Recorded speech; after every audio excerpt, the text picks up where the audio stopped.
சுறா கைடு 12ஆம் வகுப்பு பொதுத் தேர்வுக்கான புதிய பதிப்பு தற்போது பரபரப்பான விற்பனையில். மாணவர்கள் பொதுத் தேர்வில் அதிக மதிப்பெண் பெற உடனே வாங்குங்கள் சுறா கைடு.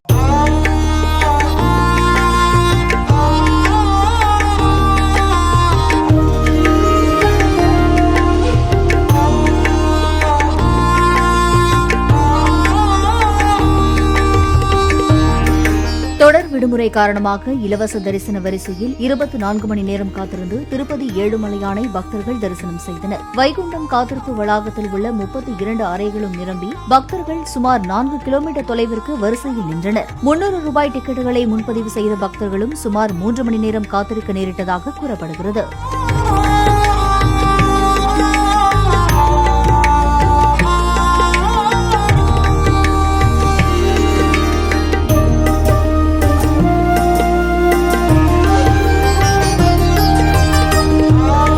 சுறா கைடு 12ஆம் வகுப்பு பொதுத் தேர்வுக்கான புதிய பதிப்பு தற்போது பரபரப்பான விற்பனையில். மாணவர்கள் பொதுத் தேர்வில் அதிக மதிப்பெண் பெற உடனே வாங்குங்கள் சுறா கைடு.